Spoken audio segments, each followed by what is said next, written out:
Today's show is about books that have influenced me. You're listening to the Pharmacist Voice Podcast, a journey-style podcast about my career change from pharmacist to voice actor. I'm your host, Kim Newlove. I alternate solo shows and interview shows. The solo shows are about my career change, and the interview shows feature a variety of people who use their voices to advocate, educate, or entertain. Thank you for joining me for episode 8. What do books have to do with making a career change from pharmacist to voice actor? Well, plenty. The year was 2005. I was a young mom, 27 years old. My life was a circus. My husband worked full-time and I worked part-time. We had a newborn, and our 2-year-old son had just been diagnosed with autism. Our house had toys and books and kid stuff all over the place, and there were never enough hours in the day to get everything done. Every day, I wondered when things would get better. I felt so disorganized.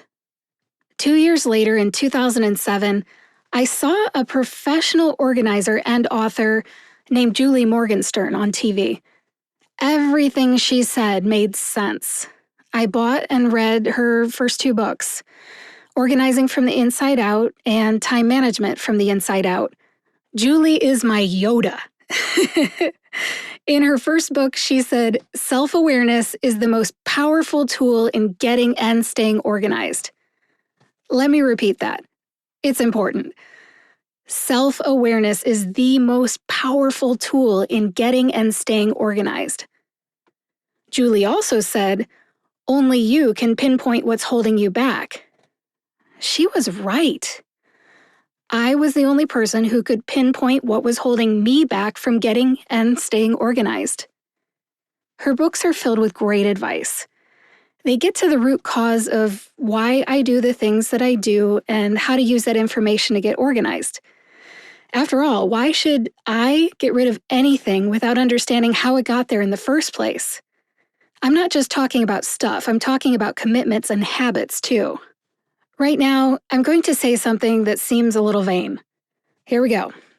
Because of Julie, I studied myself to figure out what makes me tick. I needed to figure out where my time goes and how long it takes me to do things. If you've never done this, I highly recommend it. It could help you make a career pivot someday. What would you do if you had an extra 2 hours in your day? How about 10 to 14 hours per week?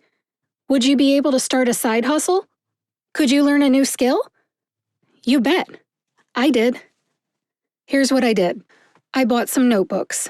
Just 70-page, 100-page, whatever, spiral-bound, wide-ruled notebooks. I wrote down what I did every day and how long it took me to do it. Just some examples here.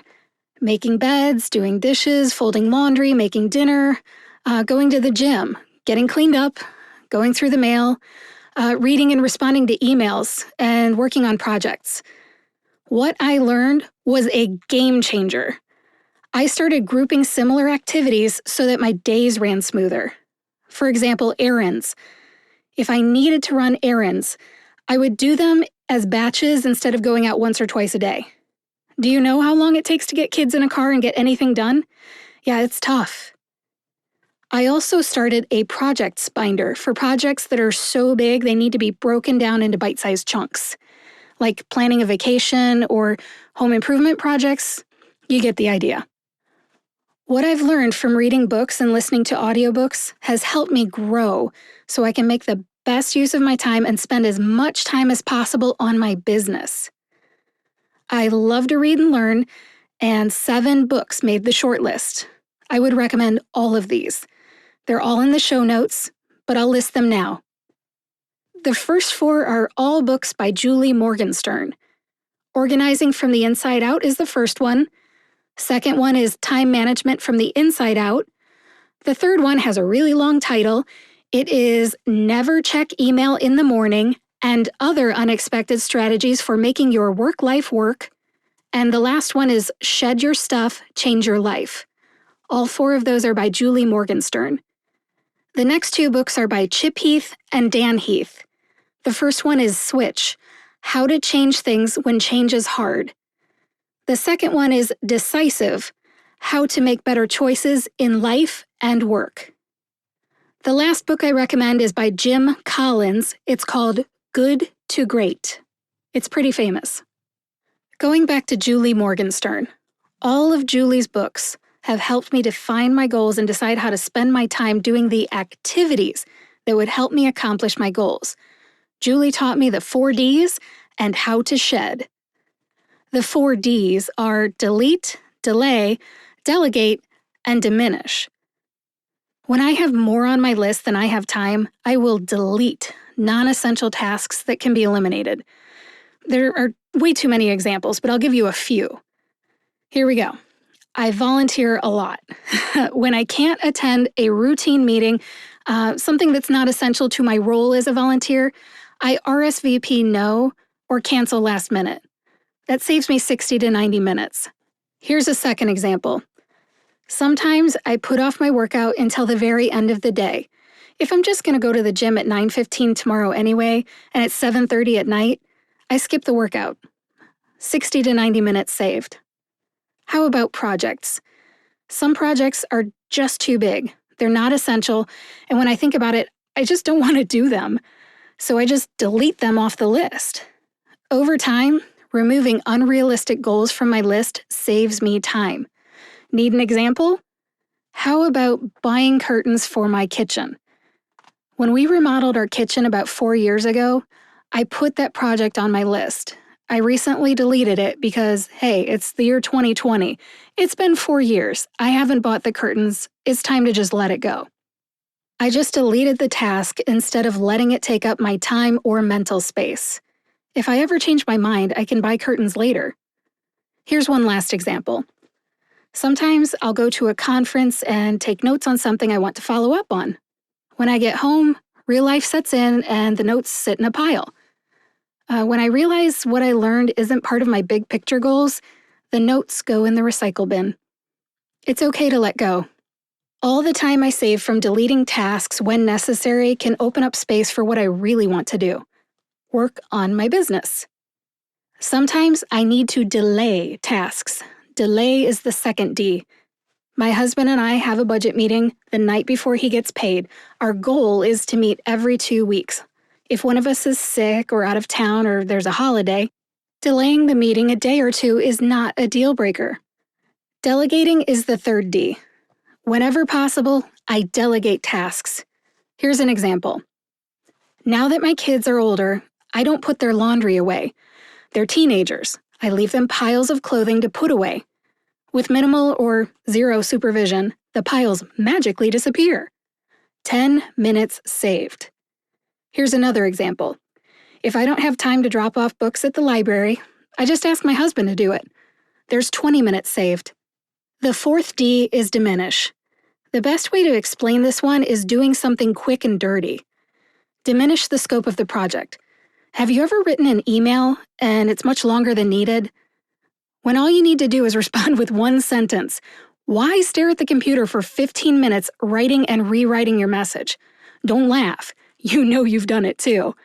Write the sentence, send the email, save the time. The goal is to communicate, so just do it already. Finding 15 more minutes of time to work on your business is the payoff. Julie's books also taught me to shed. S-H-E-D, shed. Shed stands for separate the treasures, heave the trash, embrace your identity, and drive yourself forward. In a nutshell, shedding involves figuring out what it is that's important to you and getting rid of the thoughts, habits, and stuff that's holding you back and doing what it is that you want to do with your life. Check out the books. By looking at what I wanted to do and what held me back, I was able to make a career change. It took me years. Maybe it'll go quicker for you. But the best time to start is now. Other books that have influenced me are Chip Heath and Dan Heath's books Switch and Decisive. 2 different books, Switch and Decisive. They got me into a mindset to change even though change is hard, and I need to become a better decision maker. Read both books, Switch and Decisive by Chip and Dan Heath. Lastly, Jim Collins' book Good to Great influenced me. One of the themes of the book is finding what you can do well and doing that one thing to the best of your ability. That's powerful. When I made my career change, I had an idea to offer other services under my brand. When I narrowed it down to just voiceover, I made the most progress. From the book Good to Great, I also love the phrase, get the right people on the bus. It means, to drive my business forward, I need to have the right people helping me, or on the bus, before I can go anywhere. I need the right coaches, the right pool of accountability buddies, and so on. Let's wrap this up. I love to read and learn, and there are so many books that have influenced me on my journey from pharmacist to voice actor. The 7 books I mentioned in today's show are some of my favorites. Thank you for listening to the Pharmacist Voice podcast with me, your host, Kim Newlove. Please visit thepharmacistvoice.com to subscribe and read the show notes. That's thepharmacist with an S, voice.com.